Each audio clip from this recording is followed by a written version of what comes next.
Hello, and welcome back to Creativity Plus, the podcast where we talk about creativity plus other things. Today's other thing is creativity plus substances. Specifically, we're going to be talking about drugs and alcohol, which is why it's kind of fun that I'm releasing this when I am, January 30th, because this is wrapping up my first ever dry January. So it's kind of funny to hear me in this podcast share how I'm like thinking about maybe trying to be more sober sometimes. And I've actually done a whole month of that, and that's been really cool.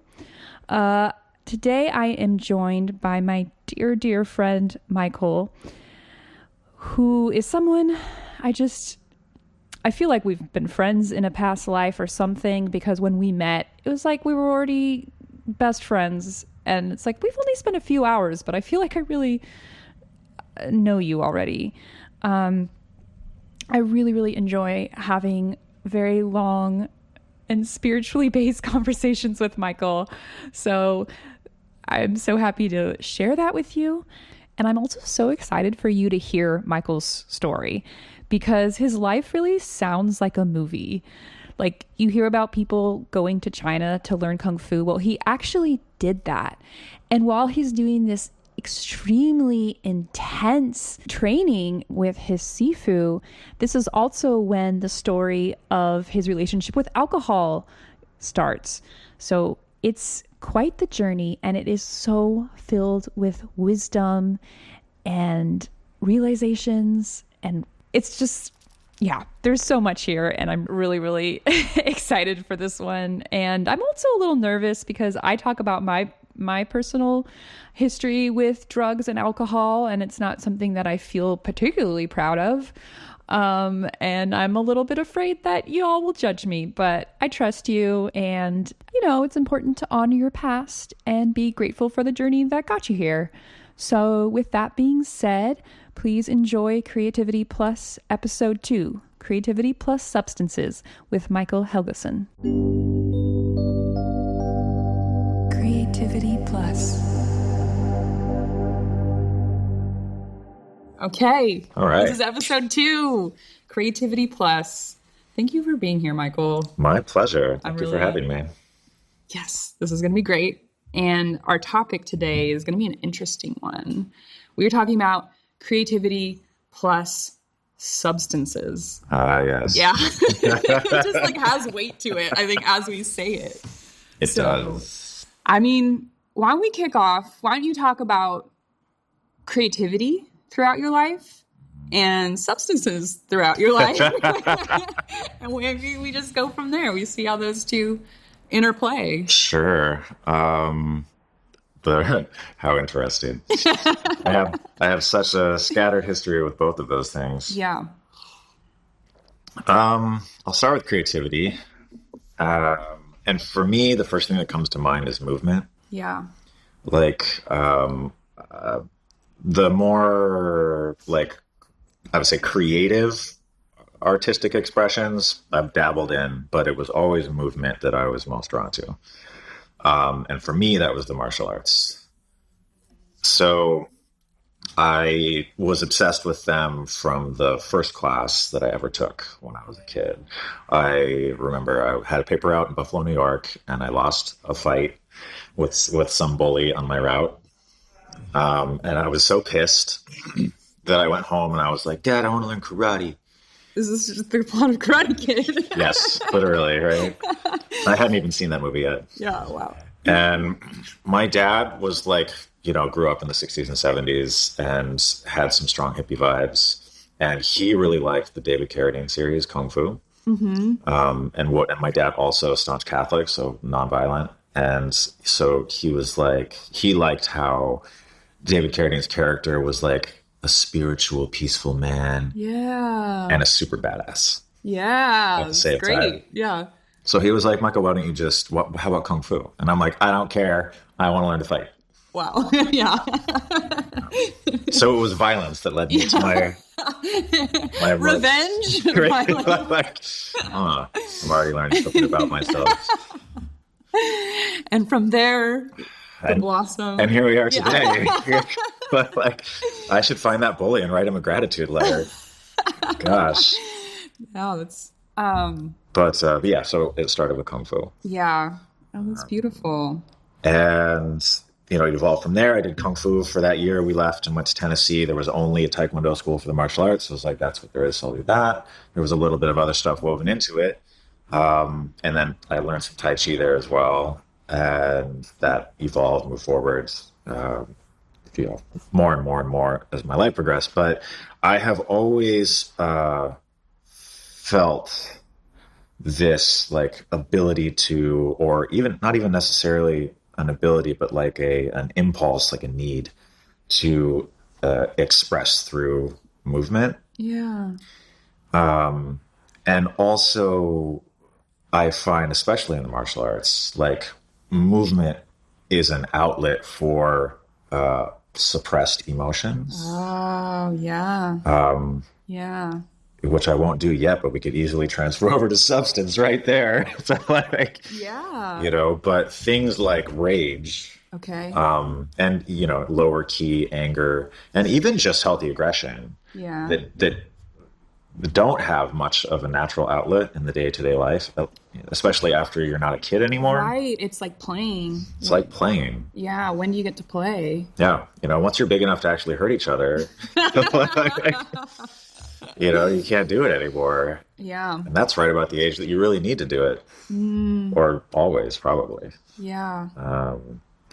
So yeah, has always been my like favorite creative side of myself, and the one that I've been most drawn to, and has shaped my entire life. You know, it drew me to China, first time I ever left the country, for Kung Fu, Shaolin Kung Fu specifically. Perhaps I was going to say ironically, but it makes sense because that is the kind of Kung Fu that David Carradine's character played. Oh my gosh. Yeah. Wow. That Full circle. full circle is meant. Dad knew. Dad, you know, don't tell him. So is your dad where you get like your spiritual side, you would say? Good question. I get my spiritual side from both of my parents. Yeah. Yeah. And my parents do pretty much represent the male-female archetype of spirituality. Really? So I get a more dogmatic style of spirituality from my dad. Okay. Which not exclusively, but you know, like he is entrenched in the Catholic system, and I was too a lot as a kid. My mom became Catholic just to marry my dad. My mom is just like a pure spirit, lovely, like heart forward, compassion creature. Yeah. She's barely human. Come from good stock. I do. I recognize it. I'm grateful for it. Yeah. I've told them as much too. That's good. That's great that it's like said. Yeah. Yeah. It was a cute conversation. So it sounds like martial arts is like your medium, the medium that like really, you know, lights up your soul. Yes, it definitely is. And it doesn't mean that it doesn't come with its like negatives or challenges. And there's definitely segue potential here too with the idea of perfectionism. Okay. Within the context of martial arts. That has been like a curse for me throughout my entire martial art career. The idea of like, I have to be the best. Yeah. You know, No one ever was. I thought I was for a while. And as my sphere grew and I was exposed to like higher and higher levels of skill and talent, my morale plummeted. Oh, yeah, that's interesting. And China was the epitome of that for me, because like my masters that I was learning from, like they were impossibly good. Yeah. Like it was unfathomable that I would ever be able to reach that level. Yeah. And so there was a kind of despondency that went with that. Interesting. It's like just straight up just couldn't ever imagine that being possible. Yeah. Like just on a physical level. You know, these guys started training when they were 5 years old. Yeah. You know, lived at Kung Fu academies where they train every day, 6 days a week. And that just wasn't an achievable level of execution. And it made me feel like, what's the point? Oh, yeah. Yes, I can definitely relate to that. That idea of like, I'm so far from where I want to be. Mm-hmm. It makes the like right now feel like, ugh. Yeah. Yeah. And I don't know. I mean, what about substance, though? Yeah, let's talk about substance. On that note, on the UGG note. Yeah, right? The two are intertwined. Substance in what context? Just my history with it? Yeah, let's start there. Okay. Well, in a general sense, I'll say, like, I definitely... I have to be careful with my words here. I was going to say I definitely identify as an alcoholic. Okay. Right, but... Yeah. I'm like, wait, do I? I'm not going to say that. Like, you know, which we could talk about later, but sure. I definitely have drunk alcoholically for half my life. Okay. Yeah. So it's part of your life. Part of my life. Yeah. Very intertwined with my adulthood. And I didn't, as a kid, I didn't have any exposure at all. Like, exposure in my outside world. Right. But I was like a good little boy. Did you want to be a priest? Yeah, I did want to be a priest. So it's like, no way, Jose. Are you trying to, sneak a few beers or anything? Well, I mean, priests are notorious alcoholics, but I didn't. Yeah, there's no rule against them drinking. Really? Yeah, just marriage. Huh. Wow. Yeah. That's interesting. Fun fact. They pick their poison. They're like, well, if you can't have, sexual contact, you can at least have a drink. Wow.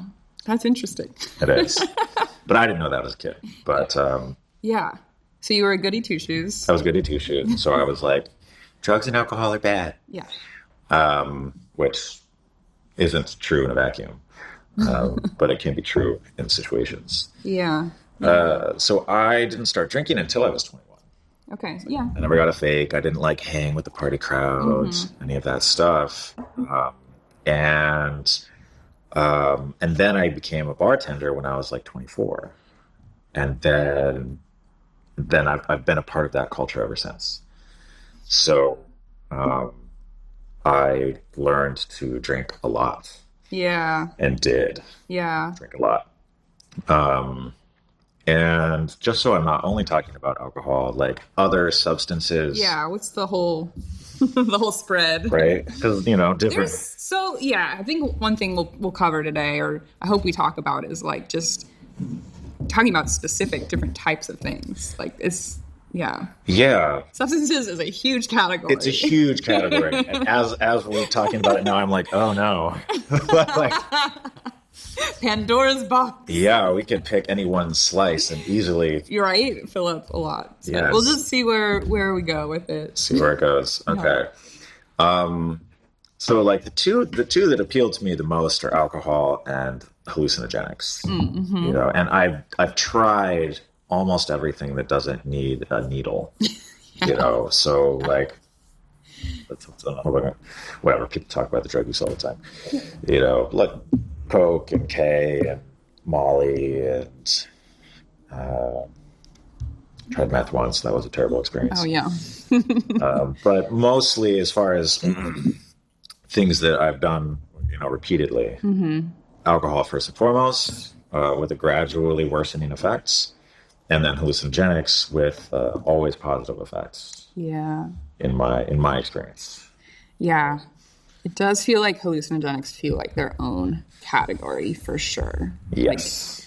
Like, I think you can be like, oh, mushroom versus acid, but like, I think having that, like the psychedelic experience, if that's what you want to call it, I don't know. Like, yeah, I will fill you on my alcohol history too. I feel like we should both know. Right, so all the cards are on the table? Yeah, all the cards on the table. It's not, It's not just a confession? Yeah, tell me your sins. And I will record them. As long as you absolve me at the end of this podcast, it's going to be fine. I also was a goody two-shoes all through high school.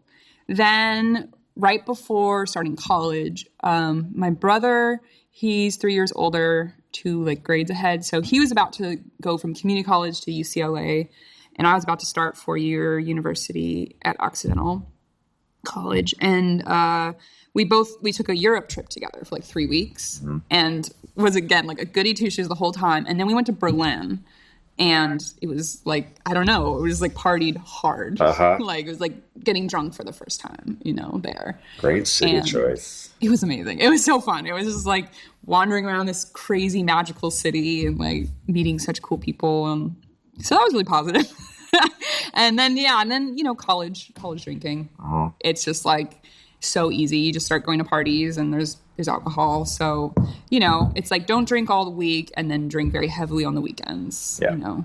And like I blacked out a few times, and like one of those times had like a really bad experience I don't really want to go into, but it was like, okay, I don't want to black out again. Like that was so scary. I'm not into that. So, you know, drinking heavy, but that was kind of like not blacking out as much. I was like, no. So, and since then, like, I think in the last few years I've had more periods of like, I think I want to be sober, but generally like, you know, drink occasionally.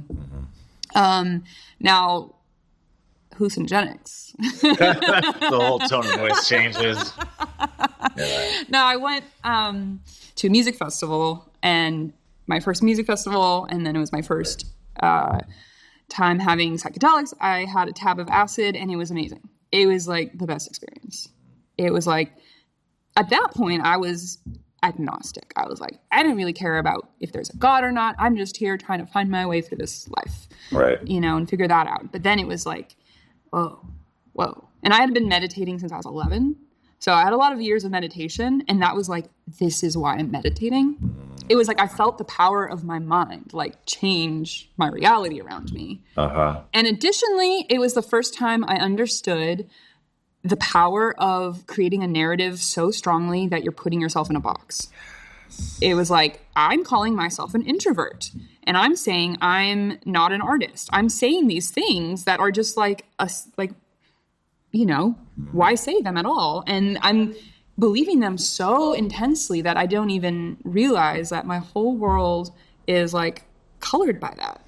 And like what really drove it home for me was like the just seeing that like you can sit anywhere. You can sit anywhere on the ground, but we don't. If someone's just sitting on the sidewalk, you're like, that person's crazy. Why would you sit on the sidewalk? You don't sit on the sidewalk. Like there's just these inherent like rules that we live our life by. And I never like realized that before doing acid. Oh, that's a great example. Yeah. So I feel like acid has a special place in my heart. And there's also weed. Yeah. I do like it. I still really like it. I don't know what else to say, but okay. I feel like I've monologued for a bit. Perfect. Yeah. So where do we want to dive into? Well, two things came to my mind while you were talking, and I'll see if I can remember the second one while I say out loud the first one. And it was sort of like, So some things that I have, you know, had dialogues with myself about when it comes to these substances. One is, in terms of psychedelics, like what you just described, this opening experience. Yeah. And for me, part of that was a disassociation from my ego self. And when I get disassociated from my ego self, I am still present and I still have an I, but my ego is like this separate thing. Yeah. And I think it's the most hilarious thing I've ever seen in my entire life. Yeah. And I can see yours and everybody else's, and it's just this giant cosmic hilarity. Yeah. Yeah. And so then I come out of that experience and I have that capacity of perspective. But when I come out of that experience, I step back into like the mundane, you know, the normal baseline experience, which now I have a gap between what I'm capable of experiencing and what I would hold to be like a more true, direct personal experience of reality and the way that I live my life. Yeah. Right. Yeah. And then I pivot over to alcohol. Okay. And so for me, on a medicinal level, and it serves a lot of other purposes too, but on a very basic medicinal level, alcohol is a painkiller. Right. Right. And emotional pain is the primary type of pain that I use it to kill. Yeah. And that space between this normal existence and this psychedelically enhanced awareness existence, that the cognitive dissonance between those spaces is uncomfortable. Sure. And discomfort is pain. Yeah. And alcohol numbs that pain. Yeah. I see what you're saying. It's like once Ram Dass in his book, he was talking about that. Like when he was like with Timothy Leary and they're doing all these experiments with acid, he was like so frustrated because he's like, I take the acid, I go up to heaven, I go to the Garden of Eden, and it's awesome. And I think this is reality. I finally get it. And then you go back down. But I can't stay. Mm-hmm. Yeah. Mm-hmm. I remember those descriptions. Those were very formative descriptions for me as well. Right. I don't remember anything else from that book except for that. Yeah. Though I also remember his master taking his whole giant bottle of pills, popping them all in his mouth at once and being like, so this is what it is. Yeah. Which I feel like also really fits into this conversation too, when you're thinking about like this holy man, you know, and it's like, oh, how could you take these substances? And they're like, whatever. Right. Yeah. And it links, you know, spiritual experience. Because that experience that I described with psychedelics, I actually experienced first in a spiritual context. Yeah. And before, well, my first real teacher was my Kung Fu master, my Sifu, Wong Kyu Kid. And how old were you when you started working with him? Maybe 27. Okay. Oh, maybe younger. I started working with him end of 2006. Okay. And I was born in 83. Oh, wow. I was only 23 or 24. Yeah. All right. Young lad. Wow. Such a baby. I didn't know it at the time. Yeah. So I went and learned. Still Kung Fu. I had left China. I was despondent about my experience in China, mostly because I didn't find what I was looking for. Yeah. What were you looking for? I was looking for real Shaolin Kung Fu. Yeah. The real. Okay. What does that mean? It means that it has a authentic fusion of the spiritual with the physical movement aspect, and that it has a tangible, energetic cultivation aspect as well. So that's like the physical component when you say or physical body. Yeah. So I would break it into like the three, which is the physical, the energetic, and the spiritual, right? Which would be like body, energy, mind. Okay. And in China, it's not really there anymore. And if it is, it's in hiding. Like multiple Chinese governments have made it illegal. The Shaolin Temple's been burned down multiple times. Why is it illegal? Well, back in the day, Kung Fu was the most powerful weapon there was. And Shaolin monks were the most powerful martial artists in China. And so they were feared by emperors that didn't like them. Wow. And so like you guys are too good. They're too good. There's a lot of great movies about it. You know, you just burn through all the Shaw Brothers stuff from Hong Kong. Oh yeah. And so it was made illegal multiple times. With the dawn of firearms and then the integration of it, everybody stopped carrying finally. But also with that, the quality of Kung Fu went down because it was no longer necessary in the same way. So finding like authentic, which is a loaded word, but finding authentic Shaolin Kung Fu in today's era is very, very hard. I presumed I could find it in China. Yeah. Maybe you can, but I couldn't. And the places you would expect to find it, like the modern Shaolin Temple, they don't do Shaolin Kung Fu there. I mean, what? super faux pas, like, you know. And don't mention that. There are plenty of people that would be very upset with me for saying that. But what is predominant in China is wushu. Okay. And wushu is just the physical aspects. It doesn't have a combat application, although there's a little bit of like placation about it. Like, oh, this form does this, but there's no systematic training approach to implement the forms into a fighting methodology anymore. That's interesting. Like just last night, we after the play, my boyfriend Thomas and I went to In-N-Out and saw this like group of like people with all their wushu like jackets and like they're like I feel like came from like a competition or something like that. And we've been playing a lot of this like Street Fighter video game where you like approach people and you like be like, you want to fight? It's like the only way we can get better is to approach these wushu people. We didn't. Probably for the best. Yeah, probably for the best. Yeah. So. I mean, they're spectacular athletes, like practically superhuman athletes. I don't have any lack of respect. Yeah, but it wasn't like the path that, like you need a spiritual component to what you're doing. Yes. And I wanted an authentic martial component to it as well. Right. So anyway, I found my Sifu's book at that Kung Fu school. And then a couple years later, on a whim, I was like, kind of had given up. And I was in Japan and I had this block of time. And I was like, I want to do something with this time that I have before I have to go home. And he just popped into my head. So I Googled him and he was giving a Qigong and a Kung Fu intensive course in Sabah, Malaysia at that exact time. And I was like, meant to be. Yeah. I was like, I'm going to do this. And if it's not what I'm looking for, I'm going to give up. Whoa. That was my very clear mentality on it. Wow. Yeah. Because I had already gone to China. I had already dedicated so much of my life to it, you know, and I was like, I can't just keep doing this and not getting where I want to go. Yeah.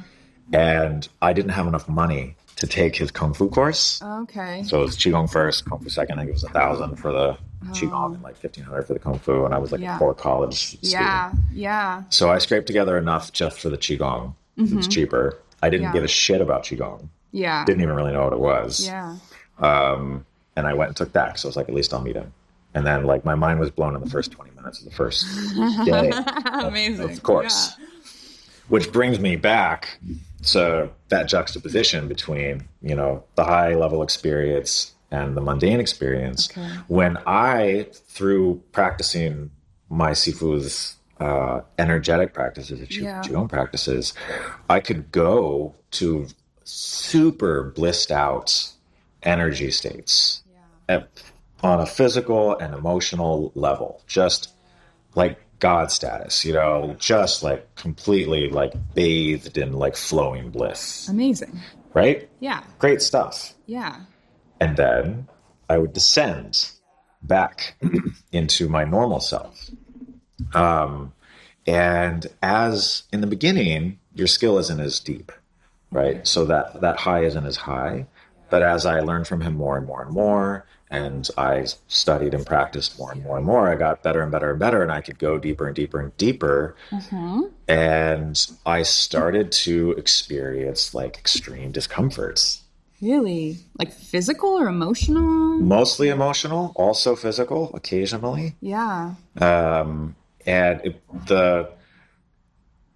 the obviousness of my dissatisfaction with self became super apparent, more and more and more apparent, by contrast to where I was able to go when I was going into what we call Qigong state of mind. Yeah. And it became intolerable. Interesting. Like when you, before it was like this euphoric feeling, this incredible like bliss. And then as you got deeper, when you were in that headspace, that's when the self. No, it was when I came out of it again. Oh. Yeah. That's interesting. Yeah. And so I, you know, retrospectively have likened that sort of to the psychedelic experience. It's different because the energy is a different component, but that gap between experiences is very, very parallel. Yeah. And it did dismantle my practice eventually. Eventually it dismantled my practice. And I, all the while that I'm doing this, like going deeper and deeper, I was single-minded. I wanted to be a teacher in his school. That was my only adult objective. Yeah. And like, I was simultaneously a full-time bartender, and like, I was hammered. Like 3 days a week, probably blackout 2 or 3 days. It's a amazing week. that you would like be at these intense energy levels, like just on a physical, like that your physical body was able to like handle that. Mm-hmm. Like, and then also handle drinking so much. Like your body is like very impressive. Like that's Thanks. incredible. Yeah, they are very different extremes, but they balance each other out. And Yeah, say more about that. I like this. This is my favorite topic when it comes to alcohol. And I'm so curious about it too, because I'm not super decided about it all yet, but it's like, and it also ties into the idea of worthiness and acceptance is like, this was too much. Like this was more than I could let myself accept. And I needed to dumb it down somehow. This wasn't happening consciously, but it was certainly happening through my actions. Yeah. And alcohol would dumb it down. Interesting. It would like take that off. It would actively lower my energetic level, which it does. It's a depressant. Yeah. And as I became more and more skilled at going higher and higher and higher, I needed to drink more. Wow. To level back out again. That's so, wow. What's striking me is like, I don't know. I'm just going to give my take on it. Yeah, is that okay? Please. I feel like maybe as you were getting these higher levels, like more light's coming in, and to be that vessel for that light, the things that are not in resonance with it anymore have to go. Yes. And it's like, you're confronted with what those are. And so it sounds like some, like self-worth issues or whatever, or whatever narratives you have that are like limiting. Yes. It's like you can feel you're so much bigger, and you're like, so then the contrast, it's like, I feel like life saying, these are the things that have to go. They suck. They don't feel good. Yep. So yeah, I think that's interesting. Yeah. I don't know if that's perfect. It resonates exactly, and, it speaks back to what you were saying about the narratives that we have that you became more aware of during your psychedelic experience. And yeah, that actually helped clarify things even more for me. That's exactly what was happening. I wasn't aware of it at the time. It's only as I have reflected on it over years that I've been reflecting on it, because I've been out of full-time practice now for 6 years, let's say. But exactly that. There are parts of myself that are out of resonance, and the practice forces them into my awareness. Right. And if I'm being generous with myself, I can say I wasn't ready to confront those narratives, or I didn't yet have the tools or understand what self-compassion, which is a tool, to let those things go. And so what did I need to do? You need to numb it. I needed to numb it. Yeah. It's like why children build toxic, self-defense tactics when they're kids. They're not toxic at the time. Like, you need to protect yourself in some way. Right. It's just not a long-term strategy. Yeah, totally. It's like, I think honoring the way that things, they served a purpose in our past, and it's like, oh, it's not working anymore. And now is now, and then was then. And it's like, it's time. We can at any point choose to no longer use it, Yeah. It doesn't mean that it turns off. Yeah. Right. But yes, at any point we can begin the journey of letting go of the habit of using it.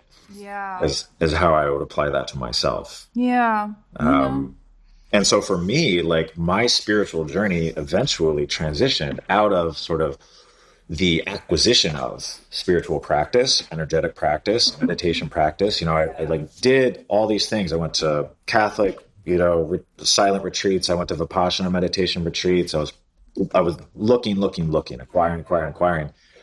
But all the while, I remember going to one of my Sifu's Kung Fu courses, and in the middle of the course, 5-day course at night, I got so drunk that I passed out in the hotel lobby where the course was held, and slept in that chair all night. Wow. Woke up, went back to my hotel, took a shower, came back. And then for the 8-hour course. Oh my gosh. Like, and you were able to just... It didn't even occur to me at the time that it was a problem. Because, I'm just like blown away that I'd be like, I gotta go to sleep.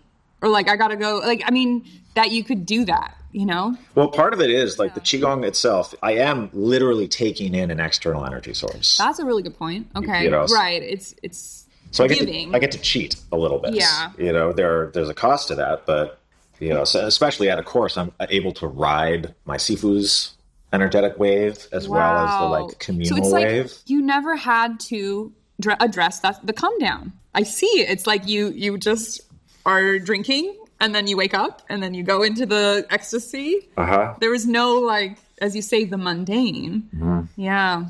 That's interesting. Yeah, that's a good point, but I never quite looked at that way either. Yeah, I was dodging it on both sides. I was either dodging it like energetically ecstasy side, or I was dodging it through like a numbing substance side. Yeah. So after you started doing this practice, I feel like you're getting to those places that we want to go with like psychedelics. Do you feel like that?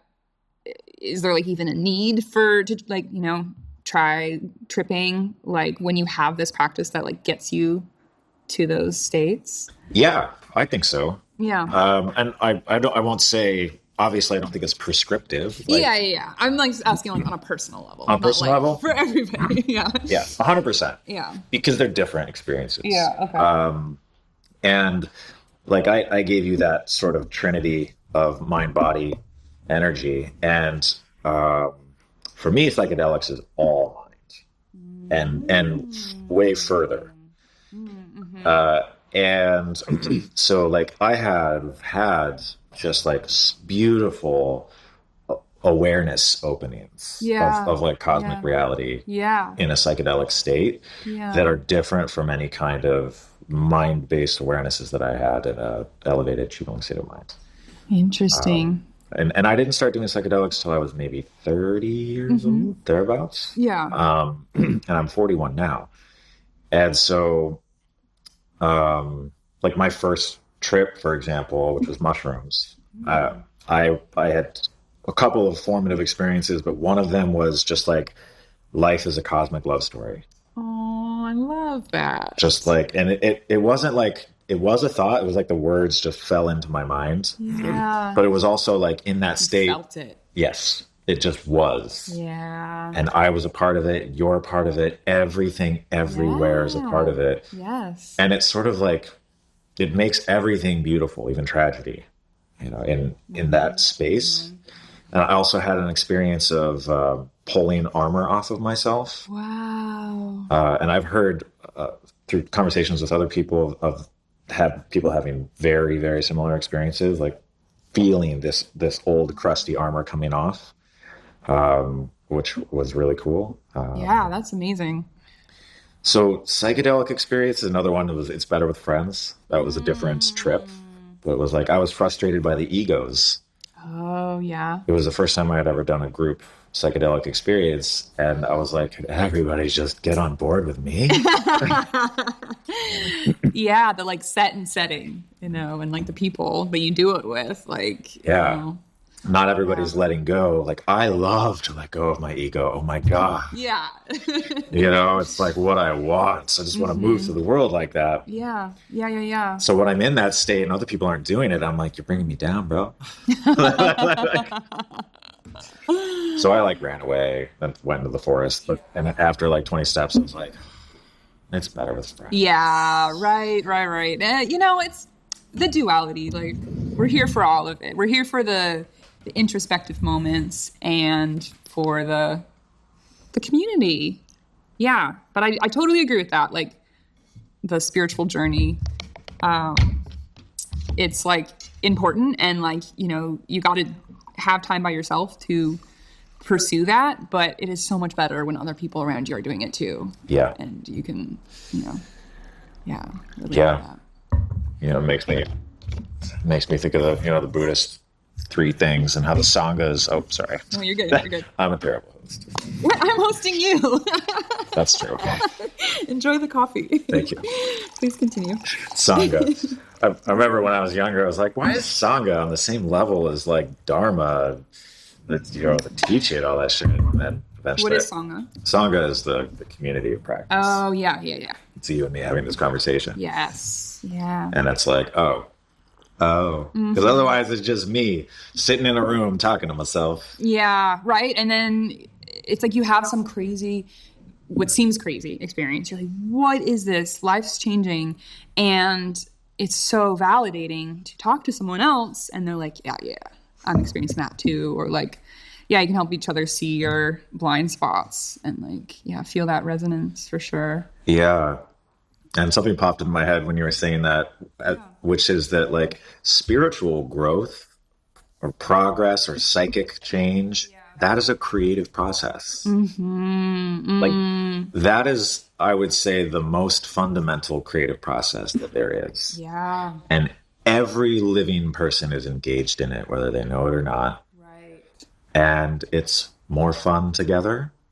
It's faster together. Yeah, you make cooler stuff. Way cooler stuff. Yeah. You know, collaboration. Like the planet Earth is this giant spiritual collaboration. Yes. Yeah. And, you know, being able to share it seems to be just a part of what it is to be human.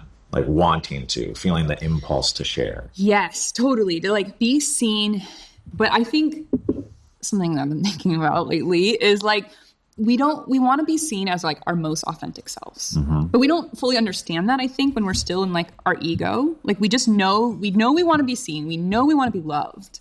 And so we're like, I will change so I will be loved because you really was want love. I know. Oh, it hurts. And here's the other thing too that I've realized is the love has to come from yourself first. Yeah. It doesn't matter. Like, I'm just going to give like a very like, I would say like trivial example, but I feel like it illustrates this. Like I uploaded a TikTok video of me just doing a random cover and it was like, I did not like this video, but I just was like, I just feel like I should, I don't know, I'm going to do it. And you know, like 40 people say, I liked this video. 40 people, you know, like strangers. They have no reason to say they, you know, like it's not like they're lying, but it's like, I didn't feel anything, you know, like you'd think that'd be like, oh, positive. But I realize it's like, if I didn't think it was, you know, if I'm not giving myself that validation, it's like any external validation, it's going to feel like nothing. Yeah. And it really is like, oh, wow, I got to start here. That reminds me of, what's his name? He's super in vogue right now in the mental health addiction world. Whatever, Gabor Mate. And one of his lines on addiction is like, there's nothing more addictive than a solution that almost works.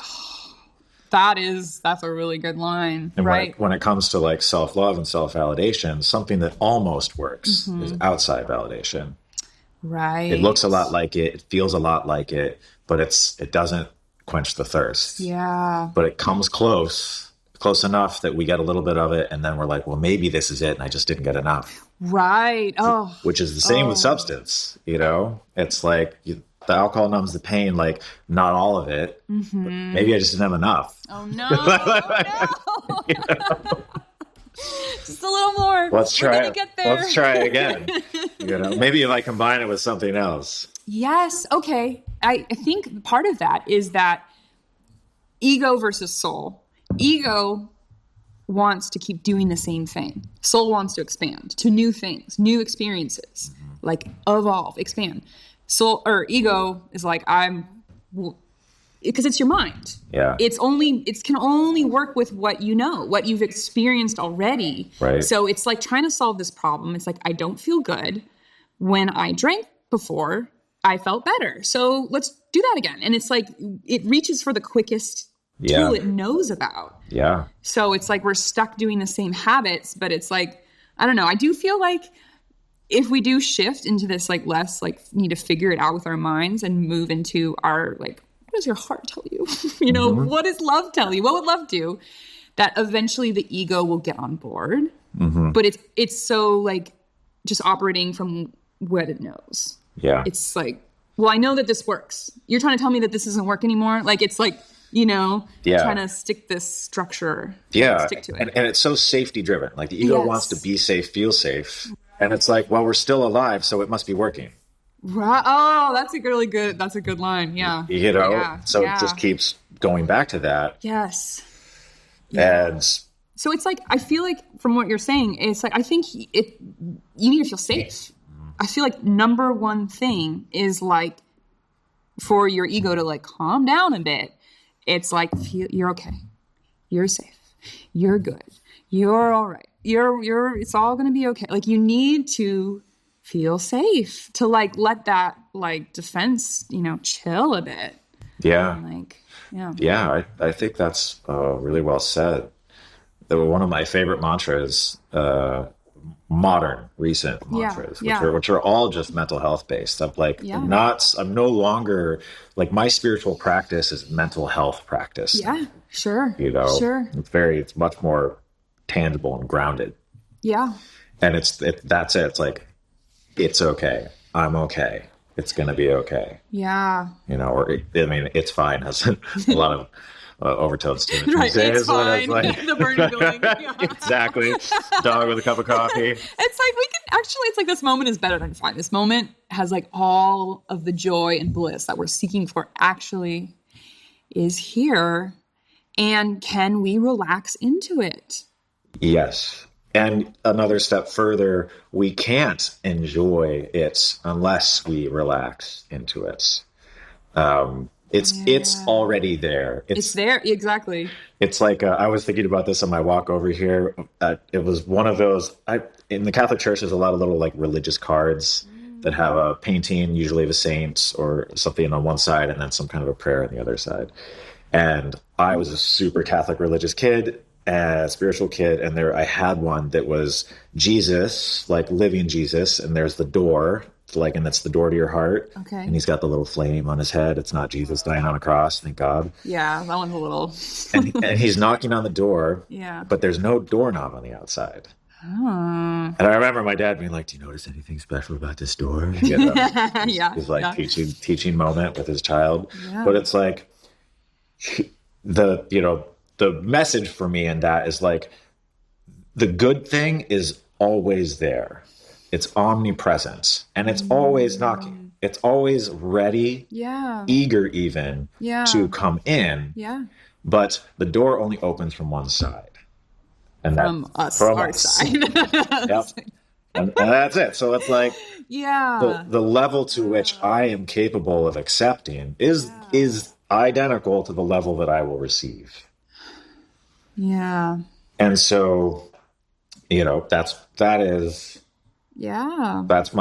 love that, because it's such a great union between sort of like what sound like high-minded spiritual, ideas and just very basic psychological concepts. Yeah. I feel like it circles back to what you were saying earlier about, having this practice, like the Qigong practice, taking you to these states of ecstasy and then back here, this contrast. What if one of the narratives in my mind is, I don't deserve ecstasy? Well, shit. Yeah, that sounds like one that's not great. Let's get rid of that one. Let's move forward. Right. When you say that, the narratives, it's like they're so the certain ones just have been practiced for so long that they've become reality. It's so intrinsic. Yeah. It's like when someone is like grew up in a particular religion and they're in it, and it's like you're trying to say anything wrong about that religion. It's like, well, that's just like reality you're telling me. It's like, I can't give up reality, Yes. But it's like, well, the reality you're living in is just as like in your head as anything else. So you might as well start saying, oh, I don't like that reality anymore. In this moment now, I'm choosing to express whatever reality you like. And it's like, but it's not the reality that I see or, have known for so long. And it's like, as long as we decide we want to keep using that, like holding on to that, it's like we're never able to make something new. Yeah. Like you said, the true creative act is like, maybe in this moment, what reality are you creating that we're now like all a part of? Yeah, in concert with each other, right? Yes. Oh, that's so wild too, right? It's like how much, I don't know, I think there's like a moment, because it's like two people can talk and they can be like fighting because they have literally different realities, like trying to communicate. But then there's also like, I feel like this podcast, I feel like talking with you, always it's like we're in sync. Like we're on the same reality wavelength, in some way. Yeah. Even if that wavelength is just an openness, an unknowing, and an acceptance of the unknowing, which is my favorite definition of agnosticism. Oh, yeah. It's not, I don't believe. It's, Yeah. Could be. Yeah. You know, yeah, okay, maybe. Yeah. In its like pure form, I feel like it's just an openness to whatever could be, to the mystery of all this madness. This cosmic love story. Yeah, the cosmic love story, an openness to this moment. Like what I totally feel like, oh, I know where I'm at and what I have to do, or like, I don't know. I guess stepping back and being totally open to like, I have no idea what I'm doing is actually like great and powerful, and like relieves it. Like that, I think, allows you to be in the moment, because as long as you're trying to be like, I want to go there and I'm here and how do I figure out how to get there? It's like, you're not in the moment. Yeah. You're in, I guess, the future, or in your head. You're in your head. Yeah. And like in one way or another. You're planning. Yeah. It's that old line, start from where you're at. Well, if where you're at is uncertainty, then you start with uncertainty. You're like, I don't know what I'm doing. Huh. Okay. All right. Now I'm grounded in something real, right? Feels good. Yeah. I don't know. All right. Now from my space of unknowing, what do I do next? Right. This one step. What can I do right now? What feels good? Which is I make fun of the AA-isms, as I call them, and there's a zillion of them. When you interact with like the old timers, they'll throw them at you like darts or laser beams or whatever. but then they always end up being true, at least on some level, which is always really annoying. And one of them is do the next right thing. It's a good one. That's so good. If you just stick to that mantra, you'll probably end up where you want to be, which is wild. Right, because the other thing is like, well, what else can you do? I'm going to do the next wrong thing. Right. But it's like, I think that we spend so much time doing that. So we're trying to do the right thing. I try to do the right thing that's like 100 steps past the next right thing. Yes. That's a lot of what I do, or I'm doing the next wrong thing. I just like, this is wrong. I know it. It's fine. You know? But it's like you said, of like trying to like that future living. I'm in this space. I'm like, I know where I think I want to be. How do I get to this space? I'm supposed to, the curse of the supposed to's. Yes. Be over here instead of like, well, there's 1,000 steps between here and there. So what's the next one and the next one? And it's hard. Yeah. And also part of that is like us imagining this end point, which is inherently limiting it. Because yeah. Because like you were talking about how ego only knows what already is. Yes. That endpoint, therefore, can only be based on what we've already. Yes. And also it's like the experience of when, like, let's say there's some like goal you have, you want to achieve, and the experience of that is always going to be more than your conception of that like thing. Yeah. The actual now moment, whenever that moment arrives, will be like so much bigger and better. Yeah. Yeah. And each step taken in that general direction will evolve what that thing actually becomes. Will change. Yeah. My Sifu, he's very, very pragmatic in his approach to things. And he breaks things down in a very like logician type way. But one of the ways that he does that is when you have an objective of some kind, you break it down into an aim and an objective. Yeah. And the aim is always general. Yeah. The aim is like, I see the mountaintop. I'm like, I want to go to that mountaintop. Yeah. Right. I want to be the best. Yeah. I want to be the best. I want to be number one. That's not that general, I guess. Yeah. But anyways, sorry. I mean, it's kind of horrifying, actually. And impossible. Well, in context, I guess. Be the best in context. And then the objective is like, what are the actionable steps right here? Like I want to be a great fighter is an aim. Yeah. But an objective would be like, I want to be good at throwing a right hook. Right. Getting more specific. Yeah. And the objective, you can build a methodology for acquiring. You can't really build, if anything, a methodology for acquiring an aim is just a series of objectives stacked on top of each other. Right.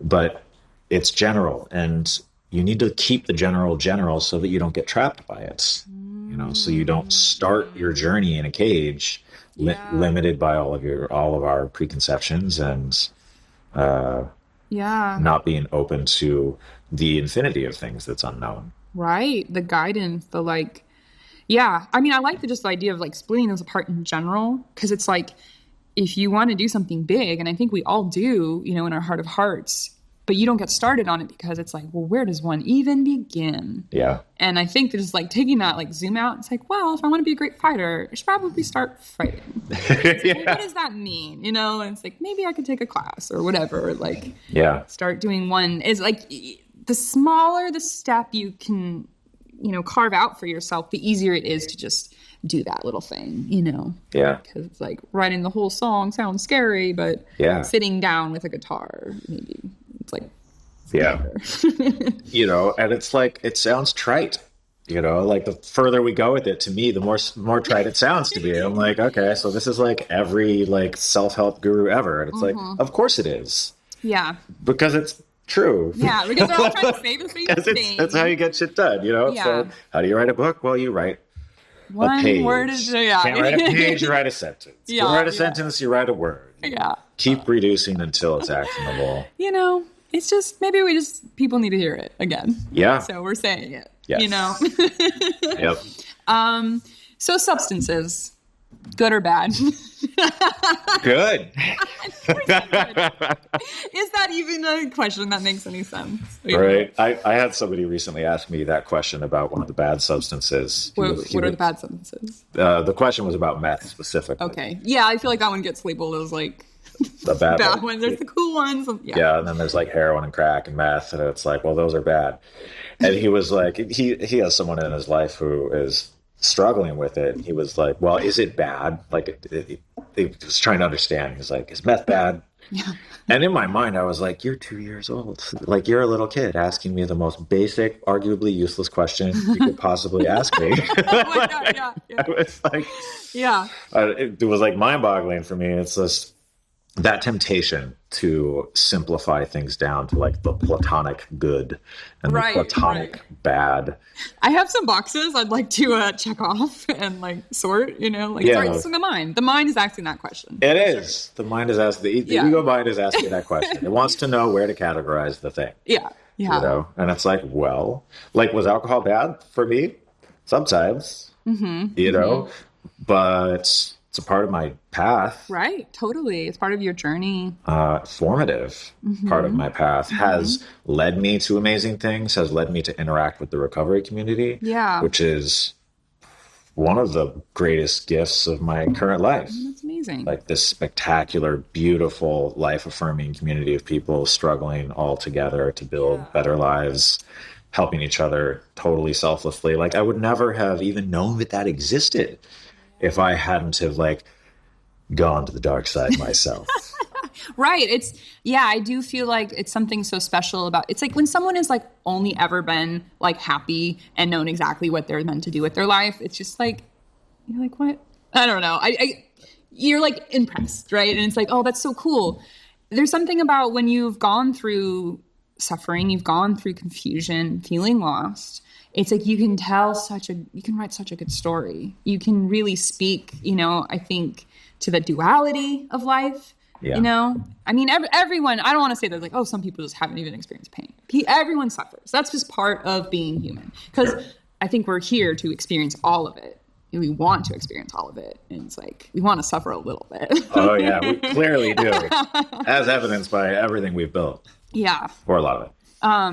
I think it's also worth noting that, like, I mean, I think very clearly we were saying, like, this very specific reason, like, or like use that you had for alcohol.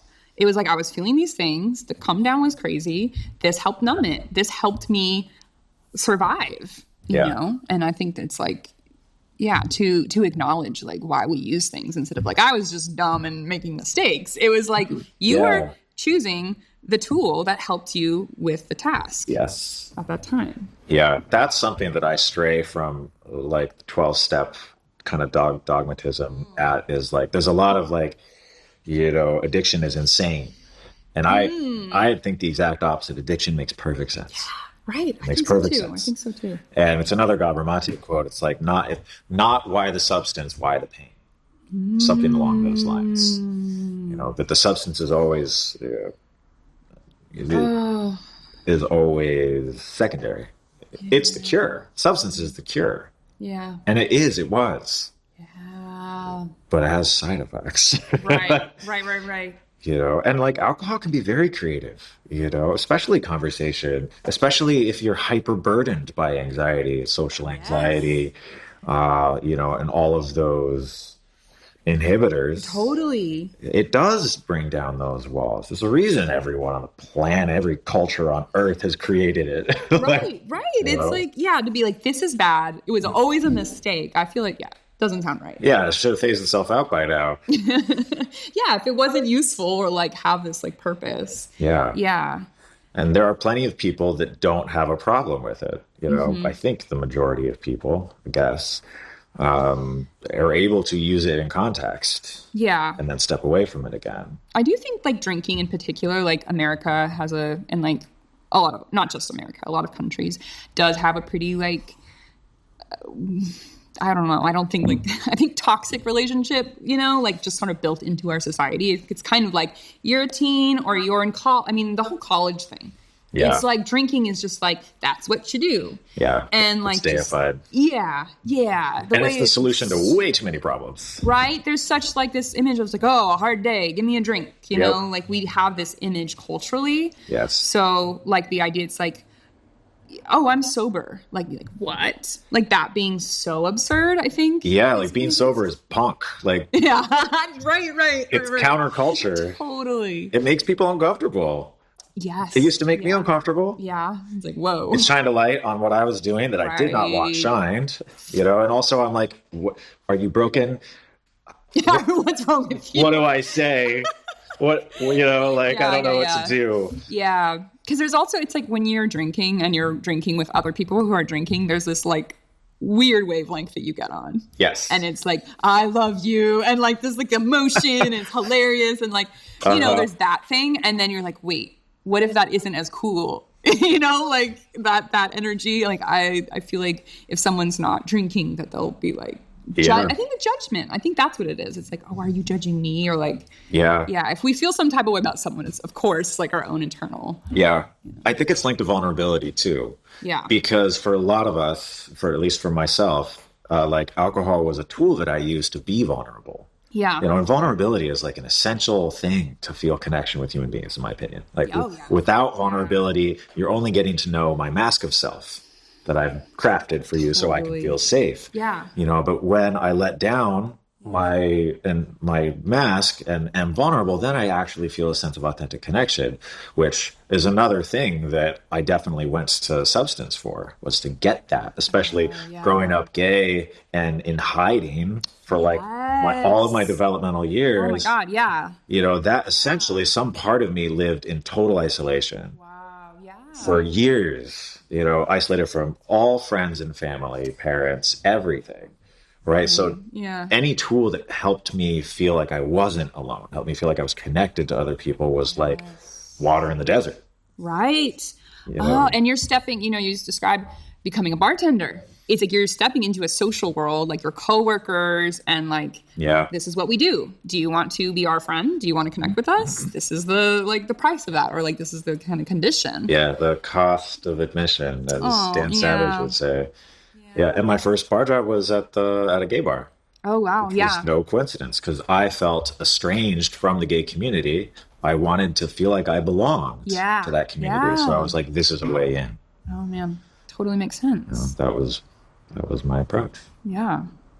Mixed results. It got you here. It got me here. And this has been amazing. I think it's probably been over an hour. Yeah. Yeah. I think just about.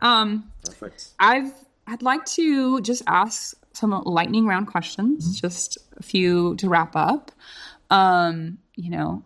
So first question is, what is a book that you recommend to everybody, or maybe your most gifted book, a book that's changed your life in some way? Only one? You can say a couple. Okay. Well, my most gifted book is Siddhartha by Herman Hesse. Oh, I love that one. And it did change my life. That's a good one. And then I'll say number 2, these are all real basic, but it's okay. Number 2 was The Four Agreements. I don't know that one. Not so basic. Hey. It's a beautiful book. super simple approach to moving through life, simple and extremely difficult. Yeah. And then like my most influential high level book has been The Untethered Soul. I've heard of that one. I haven't read it. Yeah. It's a monster. Yeah.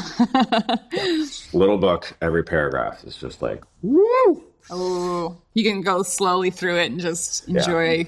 It was presented to me years ago, and now I feel bad that I didn't say The Autobiography of a Yogi. Don't worry, our last episode, Lila covered it. I'm sure she, okay, good. Yeah, cool. Yep.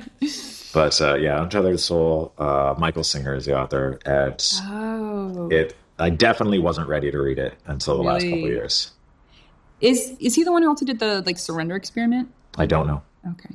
I think that's him. Anyways, okay. Yeah. Excellent.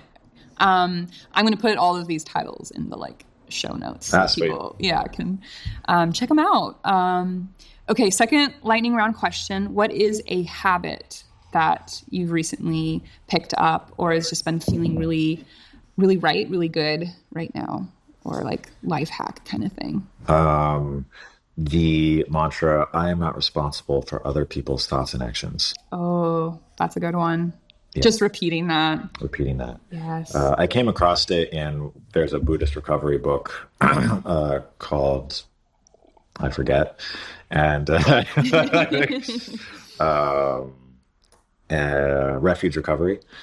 And that was one of the meditation pieces. There were 3 in there, but that was the first of the 3. And for that's a counterspell for me. I think of all mantras and like things like that as counterspells to narratives. Oh, totally. That I hold on to that I need to weaken. Yeah, and definitely. Like I move through the world constantly trying to adapt myself to every situation.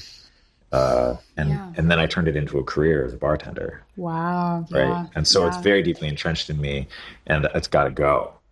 Yeah. So that I can be authentic, so I can just be who I am. And part of me not being afraid to just be who I am is to accept the fundamental reality that I am not responsible for how you think and feel. Right. I'm not responsible for what you think about me. Yeah. And so that has been really useful for me lately. That's a good one. Yeah. Affirmations are so powerful. Yeah. We need them, Yeah. It's another one that like when I was younger, I thought was trite. And now I'm like, yeah, classic. Like, they were actually good. Like, nope. Like, they're in every self-help book for a reason. Every single one of them. I guess everything trite is actually just good. Yes. Okay, last question. What advice would you give your younger self? Chill the out.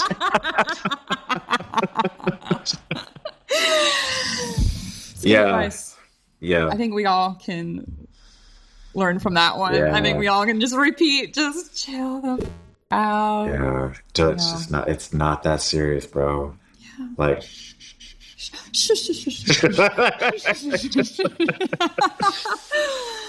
yeah.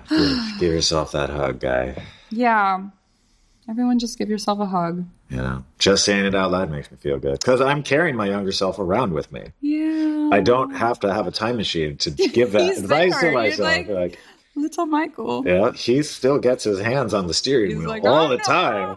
Yeah. He's like, I'm not safe in this social situation. And I'm like, what are you afraid of? Chill the out. I'm not responsible for other people's emotions. Exactly. Someone's not going to like you. And they're not going to kill you. It's going to be okay. Right? I know. It's like it feels that like intensely scary. It does. Yeah. It really does. Child self thinks it is, being rejected by the community. Yeah. That feels really dangerous.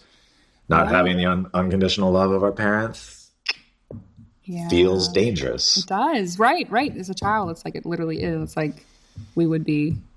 Yeah, you can't take care of yourself as a kid. Thrown into the ocean. Yeah. Viking style. Yeah. And then as we grow older, it's like we have to learn to be our own parents.